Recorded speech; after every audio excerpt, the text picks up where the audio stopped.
মোদিজি সমস্ত ভারতবর্ষের আকাশে বাতাসে একটি নিউজ ভেসে আসছে যে পাকিস্তানি নৌজনরা নাকি আপনার বিচি বরাবর টাক করে তারা একটি মিসাইল ছুড়েছিল।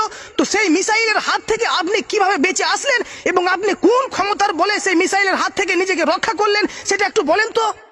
পাকিস্তানিরা হয়তো বা ভুলে গিয়েছিল যে আমরা গরুর মুদ খাওয়া জাতি, গরুর মুদ খাওয়া জাতিকে ধ্বংস করে এতটা সহজ নয়। পাকিস্তানি নজনরা সেটা মনে হয় ভুলে গিয়েছিল।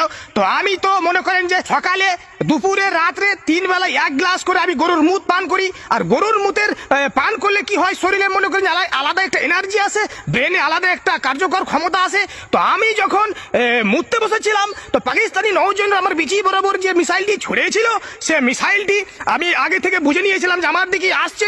আমি তখন কি করেছিলাম, আমার মাজাটাকে একটু কাট করে সাইডে হটিয়ে গিয়েছিলাম। তখন ওই মিসাইলটি ভুলবশত অন্যদিকে চলে গিয়েছিল। আপনার শরীরে এত অঙ্গ থাকতে তারা কেন আপনার বিচিকে টার্গেট করলো?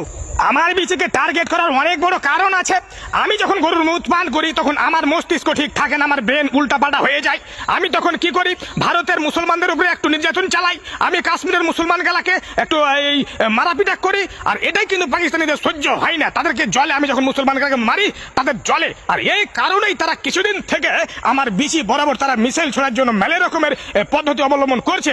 কিন্তু আমি মুদি মুদ খাওয়া জাতি, আমাকে মেরে ফেলা এত সহজ নয়।